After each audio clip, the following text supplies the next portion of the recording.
സംസ്ഥാനത്തെ ഉന്നത വിദ്യാഭ്യാസ വകുപ്പ് വിപ്ലവകരമായ ഒരു തീരുമാനം കൊണ്ടുവന്നിരിക്കുന്നു. സംസ്ഥാനത്തെ എല്ലാ സർവകലാശാലകളിലും ആർത്തവ അവധി അനുവദിച്ചിരിക്കുന്നു. ഇപ്പോൾ ഈ വിഷയവുമായി ബന്ധപ്പെട്ട് പ്രതികരിക്കാൻ KSUവിന്റെ സംസ്ഥാന വൈസ് പ്രസിഡന്റ് ആൻ സെബാസ്റ്റ്യൻ ചേരുകയാണ്.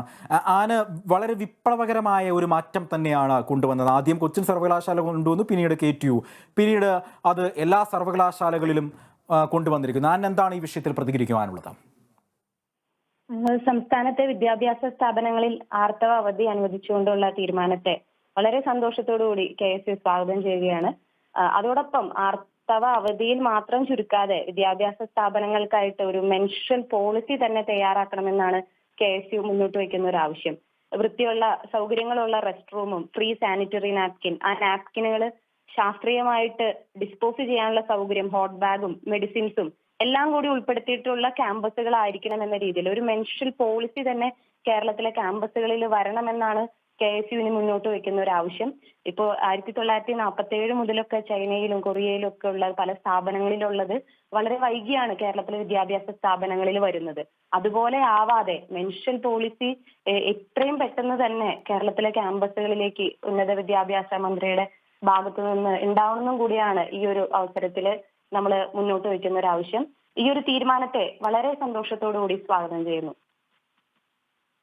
ഈ ഇപ്പോൾ കോളേജുകളിൽ, അതായത് യൂണിവേഴ്സിറ്റികളിൽ മാത്രമാണ് ഇത്തരത്തിലൊരു തീരുമാനം വന്നിരിക്കുന്നത്. KSUവിന്റെ ഒരു അഭിപ്രായത്തിൽ സ്കൂളുകൾക്കും ഇത് വേണ്ടതല്ലേ? തീർച്ചയായും 10 വയസ്സ് മുതലുള്ള പല പെൺകുട്ടികളും ഇതുമായി ബന്ധപ്പെട്ട ബുദ്ധിമുട്ടുകൾ അനുഭവിച്ചുകൊണ്ടാണ് സ്കൂളുകളിലേക്കും ക്യാമ്പസുകളിലേക്കും പോകുന്നത്. അപ്പൊ നമ്മുടെ വിദ്യാഭ്യാസ സ്ഥാപനങ്ങളിലെല്ലാം മെൻസ്ട്രൽ ലീവ് ഉൾപ്പെടുന്ന ഒരു മെൻസ്ട്രൽ പോളിസി ഉണ്ടാകണമെന്നാണ് KSU മുന്നോട്ട് വയ്ക്കുന്ന ആവശ്യം. CETയിലെ കേരള വിദ്യാർത്ഥി യൂണിയന്റെ യൂണിറ്റ് കമ്മിറ്റിയാണ് ആദ്യത്തെ പരാതിയും നിവേദനവും ഇതുമായി ബന്ധപ്പെട്ട് കൊടുക്കുന്നത്. അതിനുശേഷം സർവകലാശാല ഇലക്ഷനുകൾ, MG യൂണിവേഴ്സിറ്റി, കേരള യൂണിവേഴ്സിറ്റി ഇലക്ഷനുകളിലെല്ലാം, കാലിക്കറ്റ് യൂണിവേഴ്സിറ്റി ഉൾപ്പെടെയുള്ള ഇലക്ഷനുകളിലെല്ലാം ക്യാമ്പസുകളിൽ കേരള വിദ്യാർത്ഥി യൂണിയന്റെ മാനിഫെസ്റ്റോ എടുത്തു നോക്കിയാൽ, പഴയ ഇൻസ്റ്റാഗ്രാം ഫേസ്ബുക്ക് പേജുകൾ എടുത്തു നോക്കിയാൽ നമുക്കറിയാം മെൻസ്ട്രൽ ലീവ് 1ാമത്തെയോ 2ാമത്തെയോ ആവശ്യമായിട്ട് നവംബർ ഒക്ടോബർ മാസങ്ങളെല്ലാം KSU ക്യാമ്പസുകളിലെ ക്യാമ്പയിനിങ്ങും ബോധവൽക്കരണവും ഒപ്പുശേഖരണം എല്ലാം നടത്തിയിട്ടുണ്ട്. അതിന്റെ എല്ലാം ഭാഗമായിട്ട് CET, കുസാറ്റ് ആണ് ഇത് ആദ്യമായി കൊണ്ടുവരുന്നത് കൊണ്ട് സോഷ്യൽ മീഡിയകളിൽ കുസാറ്റ് കൂടുതൽ നിൽക്കുന്നുണ്ട്, ആദ്യമായി കൊണ്ടുവന്നതുകൊണ്ട്.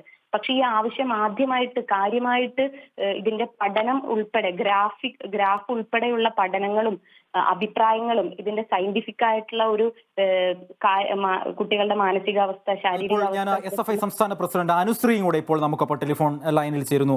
അനുശ്രീ, KSU അടക്കം ഇത് ഉന്നത വിദ്യാഭ്യാസത്തിന്റെ ഈ തീരുമാനത്തെ സ്വാഗതം ചെയ്ത് മുന്നോട്ട് വന്നിരിക്കുകയാണ്.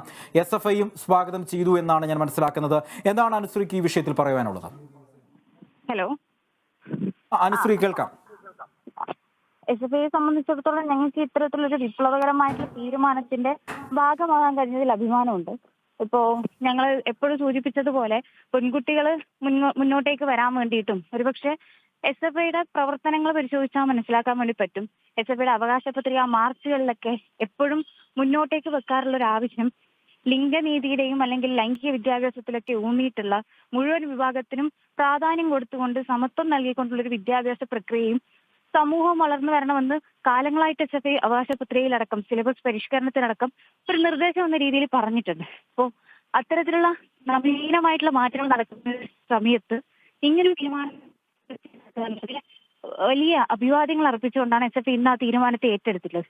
മറ്റൊന്ന്, ആർത്തവ അവധിയോടൊപ്പം തന്നെ ആ ഓർഡർ പ്രകാരം അല്ലെങ്കിൽ ഞങ്ങൾ മുന്നോട്ട് വെച്ച ആവശ്യപ്രകാരം അംഗീകരിക്കപ്പെട്ടിട്ടുള്ള മറ്റൊരു തീരുമാനം പ്രസവ അവധി കൂടിയാണ്. ഒരുപക്ഷെ സ്ത്രീകളെ സംബന്ധിച്ചിടത്തോളം, വിവാഹം കഴിഞ്ഞാൽ പഠിക്കാൻ ആഗ്രഹിക്കുന്ന പെൺകുട്ടികളെ സംബന്ധിച്ചിടത്തോളം അവരുടെ അവകാശം എന്ന രീതിയിൽ പലപ്പോഴും സമൂഹം മുന്നേ അംഗീകരിച്ചതാണെങ്കിൽ കൂടിയും സർവകലാശാലകളിലും വിദ്യാഭ്യാസ സ്ഥാപനങ്ങളിലും ഇപ്പോഴും പെൺകുട്ടികളെ മാറ്റി നിർത്താനുള്ള ഏറ്റവും പ്രധാനപ്പെട്ട കാരണം കൂടിയായിട്ട് ഇത് മാറുന്നുണ്ട്. വിവാഹശേഷം പഠനം വലിയ പ്രത്യാഘാതം അല്ലെങ്കിൽ പ്രതിസന്ധിയാണ് എന്ന് ചിന്തിക്കുന്ന പെൺകുട്ടികൾക്ക് ഏറ്റവും നല്ല പിന്തുണ നൽകുന്ന തരത്തിലേക്കുള്ള ഒരു തീരുമാനത്തിലേക്കാണ് നമ്മൾ പോകുന്നത്. SFIയെ സംബന്ധിച്ചിടത്തോളം SFIയുടെ സബ് കമ്മിറ്റി, വിദ്യാർത്ഥിനി സബ് കമ്മിറ്റി കാലങ്ങളായിട്ട് പ്രവർത്തിക്കുന്നതാണ്. വിദ്യാർത്ഥിനി സബ് കമ്മിറ്റി മുഖാന്തരം കോളേജുകൾക്കകത്ത്, സ്കൂളുകൾക്കകത്ത് നമ്മൾ നിരന്തരം ക്യാമ്പയിനുകൾ ഏറ്റെടുത്ത് പ്രവർത്തിക്കാറുണ്ട്. ഇപ്പോൾ SFIയുടെ പ്രവർത്തനം ആലോചിച്ച് നോക്കുമ്പോൾ സർവകലാശാല യൂണിയൻ അടക്കം നേതൃത്വം നൽകുന്ന പെൺകുട്ടികളാണ്. ഞങ്ങൾക്ക് പറയാനുള്ള ഏറ്റവും നല്ല രാഷ്ട്രീയം എന്താണെന്ന് വെച്ച് കഴിഞ്ഞാൽ, പെൺകുട്ടികൾ അധികാരത്തിലേക്ക് വരുമ്പോൾ, പെൺകുട്ടികൾ നയിക്കുന്ന യൂണിയനുകൾ വരുമ്പോൾ, പെൺകുട്ടികളുടെ ആവശ്യങ്ങൾ അല്ലെങ്കിൽ ഒരു വിഭാഗം വിദ്യാർത്ഥിനികൾക്ക് പറയാൻ മടിയുണ്ടായിരുന്ന പ്രയാസങ്ങൾ, അതൊക്കെ ഇന്ന് മുൻനിരയിൽ വലിയ ചർച്ചയായിട്ട് മാറുന്നുണ്ട്. അതിന് വലിയ പങ്ക് കൊടുക്കാം അല്ലെങ്കിൽ അതിനൊരു നേതൃത്വം നൽകാൻ പറ്റിയതിൽ ഞങ്ങൾക്ക് വലിയ അഭിമാനമുണ്ട്. അതെ, അനുശ്രീ ദയവായി തുടരുക. ഇപ്പോൾ KSUവിന്റെ സംസ്ഥാന വൈസ് പ്രസിഡന്റ് ആനും കൂടെ നമുക്കൊപ്പം ചേരുകയാണ്. ഇപ്പോൾ എനിക്ക് തോന്നുന്നു വിദ്യാർത്ഥി സംഘടനകളെല്ലാം തന്നെ ഒറ്റക്കെട്ടായിട്ട് തന്നെയാണ് ഇതിനെ സ്വാഗതം ചെയ്യുന്നത്. അപ്പോൾ എന്തായിരിക്കും ഇതിലുള്ള കാതലായ മാറ്റങ്ങൾ ഏതെങ്കിലും തരത്തിൽ ഇനി വരേണ്ടതുണ്ടോ ആനിന്റെ അഭിപ്രായത്തിൽ? എന്റെ അഭിപ്രായത്തിൽ ഞാൻ ഈ ഒരു മാറ്റത്തിന് വേണ്ടിയിട്ട് ഈ ഒരു കാലഘട്ടത്തിലായാൽ പോലും ഇതിന്റെ ഭാഗമായിട്ട് നിവേദനങ്ങളായാലും ക്ലാസ് ക്യാമ്പയിനിങ് മുതൽ ഉള്ള കാര്യങ്ങൾക്കെല്ലാം ഒരു സംഘടനയുടെ പ്രതിനിധി എന്ന രീതിയിലും ആ സംഘടനയ്ക്ക് നിൽക്കാൻ സാധിച്ചതിൽ വളരെ അഭിമാനമുണ്ട്. ഇനി നമുക്ക് ഇതിനെ സ്വാഗതം ചെയ്യുന്നതോടൊപ്പം അടുത്തൊരു സ്റ്റെപ്പിനെ കുറിച്ചും വളരെ സീരിയസ് ആയിട്ട് കേരള വിദ്യാർത്ഥി യൂണിയൻ ചിന്തിക്കുകയാണ്. മെൻഷ്യൽ പോളിസി ഫ്രണ്ട്ലി ആയിട്ടുള്ള ക്യാമ്പസുകളായിരിക്കണം നമ്മുടെ സ്കൂളുകളായാലും ക്യാമ്പസുകളായാലും സ്ഥാപനങ്ങളായാലും. മറ്റ് സംസ്ഥാനങ്ങളും മറ്റു രാജ്യങ്ങളും ഇംപ്ലിമെന്റ് ചെയ്ത് വർഷങ്ങൾ കഴിയാൻ ഇനി നമ്മൾ കാത്തു നിൽക്കരുത്. നമ്മുടെ മെൻഷ്യൽ ലീവ് കൊണ്ട് മാത്രം തീരുന്ന ഒരു പ്രശ്നമല്ല ഇതുമായി ബന്ധപ്പെട്ട് പെൺകുട്ടികൾ പല രീതിയിലുള്ള പ്രവർത്തനങ്ങളിൽ ഒരു ശതമാനം പെൺകുട്ടികൾ പുറകിലേക്ക് പിടിച്ചു വലിക്കപ്പെടുന്നുണ്ട്. അതിനൊരു മാറ്റം വരണം. അതിന് മെൻഷ്യൽ പോളിസി തന്നെ പൂർണ്ണമായിട്ട് നമ്മുടെ വിദ്യാഭ്യാസ സ്ഥാപനങ്ങളിൽ നമ്മൾ പ്രാവർത്തികമാക്കിയാൽ അതിനൊരു സൊല്യൂഷൻ ഉണ്ടാവുള്ളൂ. അതിൽ ഇൻഡിവിജ്വൽ കൗൺസിലിംഗ്സ് ഉൾപ്പെടെ മെൻഷ്യൽ ഹൈജീൻ ക്ലാസ്സുകൾ അതെല്ലാം നമ്മൾ ചെയ്തു വരുന്നുണ്ട്. പക്ഷെ എല്ലാ ക്യാമ്പസുകളിലും എല്ലാ സ്കൂളുകളിലും ഇത് കൃത്യതയോടുകൂടി നടപ്പിലാക്കണമെങ്കിൽ സർക്കാർ തലത്തിൽ ഇടപെട്ടുകൊണ്ട് ഒരു മെൻഷ്യൽ പോളിസി തന്നെ വരണം. അതിൽ റെസ്റ്റ് റൂമുകൾക്ക് ഇന്ന സൗകര്യങ്ങൾ കൃത്യമായിട്ട് രേഖപ്പെടുത്തണം. ഹോട്ട് ബാഗുകളും മെഡിസിൻസും ഈ ഫ്രീ സാനിറ്ററി നാപ്കിൻസും അത് ഡിസ്പോസ് ചെയ്യാൻ ശാസ്ത്രീയമായിട്ടുള്ള സംവിധാനങ്ങളും എല്ലാം ഉള്ള ക്യാമ്പസുകളും സ്കൂളുകളും വന്നാലാണ് ഒരു രീതിയിലും ഈ സ്വാഭാവിക പ്രക്രിയ നമ്മുടെ പഠനത്തിനായാലും മുന്നോട്ടുള്ള പ്രവർത്തനങ്ങൾക്കായാലും പെൺകുട്ടികൾക്ക് ഒരു തടസ്സമാവാതിരിക്കുള്ളൂ. അപ്പോൾ ആ ഒരു ഞാൻ അനുശ്രീയിലേക്ക് ഒന്ന് പോവുകയാണ്. അനുശ്രീ, ആൻ പറഞ്ഞ കാര്യങ്ങൾ അനുശ്രീയും ശ്രദ്ധിച്ചു കാണുമല്ലോ. കാരണം ഈ പോളിസീസിലൊക്കെ ഒരുപാട് മാറ്റങ്ങൾ വരേണ്ടതുണ്ട്. പ്രത്യേകിച്ച് ഇപ്പോൾ ഇത് സർവകലാശാലകളിൽ മാത്രമാണ് ഈ തീരുമാനം നടപ്പിലാക്കിയിട്ടുള്ളത്. പക്ഷേ നമ്മളുടെ സ്കൂൾ തലങ്ങളിൽ പോലും ഈ അവധി നൽകേണ്ട ഒരു സാഹചര്യമാണ് ഇപ്പോഴുള്ളത്. അത് നൽകുകയും വേണം. അത്തരത്തിൽ SFI ഏതെങ്കിലും തരത്തിൽ നടപടികളുമായി മുന്നോട്ട് പോകുമോ? തീർച്ചയായിട്ടും ഇവിടെ പ്രതിനിധി സംസാരിച്ചതുപോലെ തന്നെ വളരെ സ്വാഗതാർഹമായിട്ട് പൊതുജനം ഇത് ഏറ്റെടുക്കുന്നുണ്ട് എന്നറിയുന്നതിൽ തന്നെ ഞങ്ങൾക്ക് സന്തോഷമുണ്ട്. അതോടൊപ്പം തന്നെ ഈ പറഞ്ഞ മാറ്റങ്ങൾ ഇതൊരു തുടക്കം എന്ന രീതിയിൽ അതിനുശേഷം പിന്നീട് എല്ലാ വിദ്യാഭ്യാസ സ്ഥാപനങ്ങളിലും തൊഴിലിടത്തിലടക്കം സ്ത്രീകൾക്ക് കൂടി നല്ല പരിഗണന ലഭ്യമാകുന്ന ഒരു അങ്ങനെയുള്ളൊരു സ്വഭാവം നമ്മുടെ സമൂഹത്തിലേക്ക് വരണമെന്ന് തന്നെയാണ് ഞങ്ങൾ സൂചിപ്പിച്ചു പോയിട്ടുള്ളത്. ഇപ്പോൾ സ്കൂൾ തലത്തിലാണെങ്കിലും യൂണിയൻ അല്ലെങ്കിൽ സംഘടന എന്ന രീതിയിൽ SFI നിരവധി ക്യാമ്പസുകൾക്കകത്ത് സ്കൂളുകൾക്കകത്ത് നിവേദനങ്ങൾ സമരങ്ങളൊക്കെ ഏറ്റെടുത്തിട്ടുണ്ട്. പെൺകുട്ടികളുടെ ടോയ്ലറ്റ് സൗകര്യത്തിന് അല്ലെങ്കിൽ ഇതുപോലെയുള്ള അവരുടെ ആവശ്യങ്ങൾ അംഗീകരിക്കപ്പെടണമെന്നതിന് നിരന്തരമായിട്ട് നിരവധി തവണ SFI വിവിധ ക്യാമ്പസുകൾക്കകത്ത് സമരങ്ങളും പ്രക്ഷോഭങ്ങളും ഒക്കെ ഏറ്റെടുത്തിട്ടുണ്ട്. പെൺകുട്ടികൾ നേതൃത്വം നൽകിക്കൊണ്ട് തന്നെ നടത്തിയിട്ടുണ്ട്. നിരവധി ക്യാമ്പയിനുകൾ എടുത്തിട്ടുണ്ട്. കോവിഡിന്റെ സമയത്തടക്കം നമ്മൾ ഏറ്റെടുത്തിട്ടുള്ള ഏറ്റവും പ്രധാനപ്പെട്ട പ്രവർത്തനങ്ങൾ അവരുടെ മാനസിക ആരോഗ്യം മെച്ചപ്പെടുത്താനുള്ള ഇടപെടൽ. സ്കൂളുകൾക്കകത്തും ക്യാമ്പസുകൾക്കകത്തും പ്രധാനമായിട്ടും ഒരുപക്ഷെ അവരനുഭവിക്കുന്ന ആരോഗ്യ പ്രശ്നങ്ങളിലൂടെ അവർക്കുണ്ടാവുന്ന മാനസിക സംഘർഷങ്ങൾ, അവരെ മാറ്റി നിർത്തപ്പെടുന്ന പല പ്രതീതിയിൽ നിന്നും അവരെ മറികടക്കാൻ അല്ലെങ്കിൽ അങ്ങനെയല്ല അവരുടെ കൂടി ഇടമാണ് എന്ന് പറഞ്ഞ് അവരെ മനസ്സിലാക്കുന്നതിനാവശ്യമായിട്ടുള്ള നിരവധി പ്രവർത്തനങ്ങൾ SFI കാലങ്ങളായിട്ട് ഏറ്റെടുത്ത് വരാറുണ്ട്. നമ്മുടെ നിരവധി ക്യാമ്പയിനുകൾ.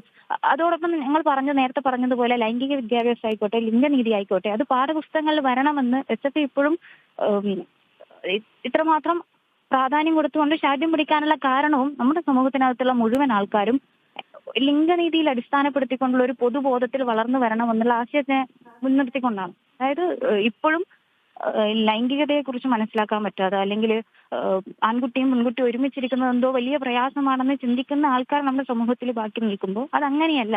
എല്ലാവരുടെയും ഇടമാണ് നമ്മുടെ ക്ലാസ് മുറികൾ അല്ലെങ്കിൽ സമൂഹം എന്ന് പഠിച്ച് വളരുന്ന വിദ്യാർത്ഥികളെയാണ് നമ്മുടെ സമൂഹത്തിന് ആവശ്യം എന്നതാണ് സിലബസ് പരിഷ്കരണത്തിലടക്കം നമ്മൾ ഇത്തരത്തിലുള്ള വിഷയങ്ങൾ ഉൾപ്പെടുത്തണമെന്ന് പറയുന്നതിലൂടെ നമ്മൾ മുന്നോട്ടേക്ക് വെക്കുന്ന ആശയം. അപ്പൊ അതിനടക്കം നേതൃത്വം നൽകിക്കൊണ്ട് സർക്കാർ മുന്നോട്ടേക്ക് പോകുമ്പോൾ അതിന്റെ ഏറ്റവും ആദ്യത്തെ ചുവട് വെക്കുന്ന രീതിയിൽ ഈ തീരുമാനത്തെയും ഏറ്റവും ഒരുപക്ഷെ ഇന്ത്യയിലെ തന്നെ കേരളത്തിനെ ഏറ്റവും നന്നായിട്ട് ഉറ്റുനോക്കുന്ന തരത്തിലേക്കുള്ള തീരുമാനമായിട്ട് ഇത് മാറിയിട്ടുണ്ട്. അതിന് SFI കാലങ്ങളായിട്ട് മുന്നോട്ട് വെച്ച നിർദ്ദേശങ്ങൾ കൂടി ഭാഗമായിട്ടുണ്ടെന്ന് അഭിമാനത്തോടു കൂടി ഞങ്ങൾ പറയാം.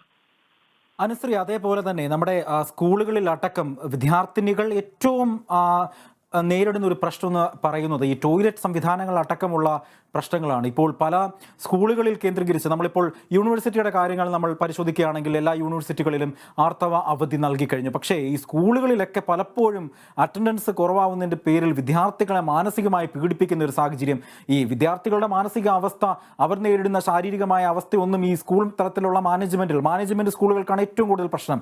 CBSE ICC അടക്കമുള്ള സ്കൂളുകളിലൊക്കെ ഈ വിദ്യാർത്ഥികളുടെ അറ്റൻഡൻസ് അടക്കമുള്ള പ്രശ്നങ്ങൾ ചൂണ്ടിക്കാട്ടി അവധി നിഷേധിക്കുന്ന ഒരു സാഹചര്യമുണ്ട്. അപ്പോൾ ഇതിനും കാതലായ ഒരു മാറ്റം അനിവാര്യമല്ലേ?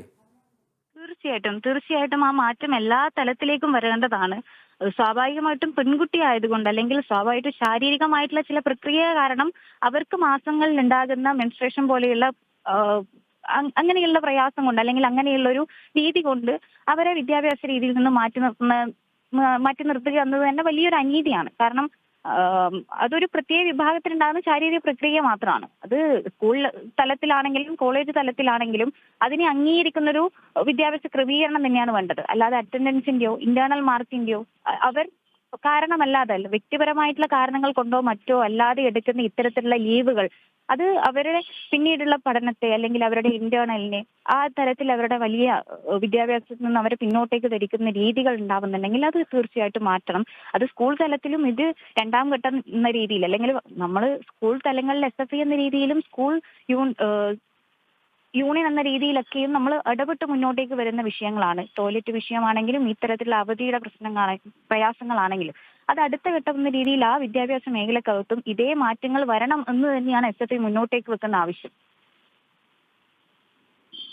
വളരെയധികം നന്ദി അനുശ്രീ ഈ വിഷയത്തിൽ പ്രതികരിച്ചതിന്. ഇപ്പോൾ ഹരിത നേതാവായ ഐഷ ഭാനു ഇപ്പോൾ നമുക്കൊപ്പം ചേരുന്നു. ശ്രീ ഐഷ ഭാനു, എല്ലാ യൂണിവേഴ്സിറ്റികളിലും ആർത്തവ അവധി നൽകിക്കൊണ്ട് ഉന്നത വിദ്യാഭ്യാസ വകുപ്പ് ഇപ്പോൾ ഉത്തരവിറക്കിയിരിക്കുന്നു.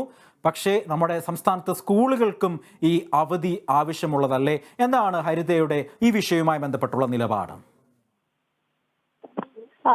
ആർത്തവ അവധി നൽകുക എന്ന് പറയുമ്പോൾ നമുക്കറിയാം, ഒരു പെൺകുട്ടിയെ അല്ലെങ്കിൽ സ്ത്രീയെ സംബന്ധിച്ചിടത്തോളം അവർ മാനസികമായും ശാരീരികമായും ഒരുപാട് പ്രതിസന്ധികളിലൂടെ അല്ലെങ്കിൽ ഒരുപാട് ബുദ്ധിമുട്ടുകളിലൂടെ കടന്നുപോയിക്കൊണ്ടിരിക്കുന്ന ഒരു സമയമാണ് ആർത്തവം എന്ന് പറയുന്നത്. ആ ഒരു സമയത്ത് അവരെ മനസ്സിലാക്കുന്ന വിധത്തിൽ ലീവ് നൽകുന്നതിനോട് യോജിപ്പാണ്. പക്ഷെ അതിൽ എനിക്കൊരു കാര്യം പറയാനുള്ളത്, പലപ്പോഴും നമ്മളിപ്പോ നിരന്തരം ചർച്ച ചെയ്തുകൊണ്ടിരിക്കുന്ന ഒരു വിഷയമാണല്ലോ ഈ ജെൻഡർ ന്യൂട്രാലിറ്റി എന്ന് പറയുന്നത്.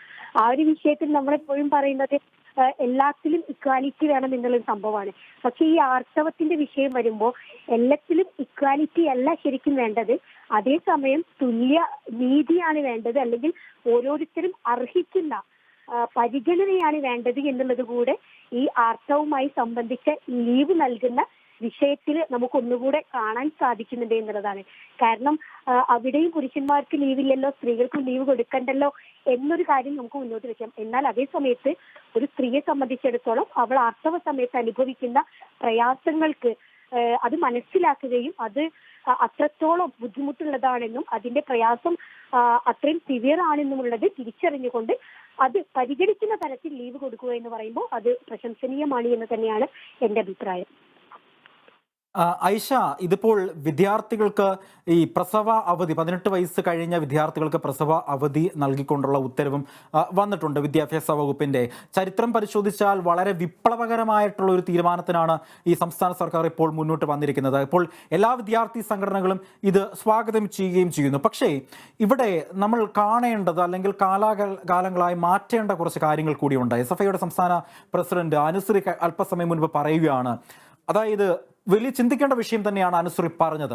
ഒരാണും പെണ്ണും ഒരുമിച്ച് ഇരുന്ന് കഴിഞ്ഞാൽ വലിയ തെറ്റാണെന്ന് ചിന്തിക്കുന്ന ഒരു കാലഘട്ടത്തിലാണ് നമ്മൾ ജീവിക്കുന്നത്.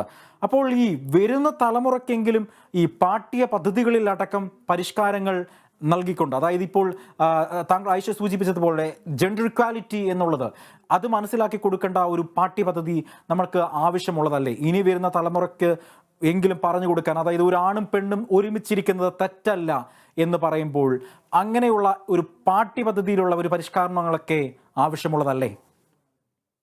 അല്ല, പാഠ്യപദ്ധതി പരിഷ്കരണത്തിനെ അല്ല നമ്മൾ എതിർക്കുന്നത്. അതായത് കാലാനുസൃതമായി പാഠ്യപദ്ധതിയിലൊക്കെ നമുക്ക് പരിഷ്കാരങ്ങൾ വരണം എന്നുള്ളത് നമ്മളൊക്കെ ആഗ്രഹിക്കുന്ന കാര്യങ്ങൾ തന്നെയാണ്. പക്ഷെ അതേസമയം അത് സംബന്ധിച്ച് ജെൻഡർ ന്യൂട്രാലിറ്റി എന്ന് പറയുന്ന ഒരു വിഷയം മുന്നോട്ട് കൊണ്ടുവരുമ്പോൾ, അല്ലെങ്കിൽ അതിൽ ഒരു തരത്തിലും നമ്മൾ പുതിയ സമൂഹത്തിന് അല്ലെങ്കിൽ വിദ്യാർത്ഥി സമൂഹത്തിന് നൽകേണ്ടുന്നതല്ലാത്ത അറിവുകൾ അവരിൽ അടിച്ചേൽപ്പിക്കുമ്പോൾ ആ പരിഷ്കരണത്തെയാണ് യഥാർത്ഥത്തിൽ നമ്മൾ എതിർക്കുന്നത്. ഞാൻ വീണ്ടും ആവർത്തിക്കുകയാണ്, ഇപ്പൊ തന്നെ നമ്മൾ കണ്ടു ആർത്തവ സമയത്ത് പെൺകുട്ടികൾക്ക് ലീവ് അനുവദിക്കുമ്പോൾ അതിന് നമ്മൾ സന്തോഷപൂർവ്വം സ്വീകരിക്കുന്നത് എന്തുകൊണ്ടാണ്? അവിടെ സ്ത്രീകൾക്ക് സ്ത്രീകളുടേതായിട്ടുള്ള ബുദ്ധിമുട്ടുകൾ അനുഭവിക്കുമ്പോൾ അതിനെ മനസ്സിലാക്കുന്നു എന്നുള്ളത് കൊണ്ടാണ്. അതേസമയം പുരുഷന്മാർക്ക് ലീവില്ലല്ലോ, പിന്നെന്തിനാണ് സ്ത്രീകൾക്ക് ലീവ് എന്നൊരു ചോദ്യം അവിടെ ഉയർത്താവുന്നതാണ്. അപ്പൊ നമ്മൾ ഈ ജെൻഡർ ന്യൂട്രാലിറ്റി എന്ന് പറയുന്ന വിഷയത്തെ കൊണ്ടുവരുമ്പോൾ അതിൽ എത്രത്തോളം പ്രസക്തിയുണ്ട്, അല്ലെങ്കിൽ അത് അപ്ലൈ ചെയ്യുമ്പോൾ അതെങ്ങനെയാണ് പുതിയ സമൂഹം ഏറ്റെടുക്കുന്നത് എന്നതിനെ കുറിച്ച് നമ്മൾ ചിന്തിക്കണം. ഏറ്റവും സിമ്പിളായിട്ട് പറയുകയാണെങ്കിൽ, നമ്മളിപ്പോ ഒരു അസുഖവുമായിട്ടൊരു ഡോക്ടറെ കാണിക്കാൻ പോവുകയാണെങ്കിൽ ആ ഡോക്ടർ എന്താണ് അസുഖം എന്ന് ആദ്യം ഡയഗ്നൈസ് ചെയ്യണം. അതിനുശേഷം അതിന് പറ്റിയിട്ടുള്ള മെഡിസിൻ പ്രിസ്ക്രൈബ് ചെയ്തു കൊടുക്കണം. അതിന്റെ ഹിസ്റ്ററി അന്വേഷിക്കണം. അതായത് കൃത്യമായിട്ട് അതിനെക്കുറിച്ച് നമ്മൾ ഡീറ്റെയിൽ ആയിക്കൊണ്ട് പഠിച്ചിട്ടല്ലാതെ ഒരു പേഷ്യന്റിന് മരുന്ന് പ്രിസ്ക്രൈബ് ചെയ്ത് കൊടുക്കുമ്പോൾ അതുകൊണ്ടുണ്ടാകുന്ന ഒരുപാട് സൈഡ് എഫക്ട്സ് ഉണ്ട്. അതേസമയം ഈ പാഠ്യപദ്ധതി പരിഷ്കരണവുമായി ബന്ധപ്പെട്ടുകൊണ്ട് അതിൽ വരാനിരിക്കുന്ന ഭവിഷ്യത്തുകളെ കുറിച്ചൊന്നും ചിന്തിക്കാതെ അതിന്റെ ഒരേ ഒരു വശം മാത്രം നോക്കിക്കണ്ട് അതിനെ മുന്നോട്ട് വെക്കുമ്പോഴാണ് നമ്മൾ അത് എതിർക്കുന്നത് എന്നതുകൂടെ നമ്മൾ മനസ്സിലാക്കേണ്ടതുണ്ട്.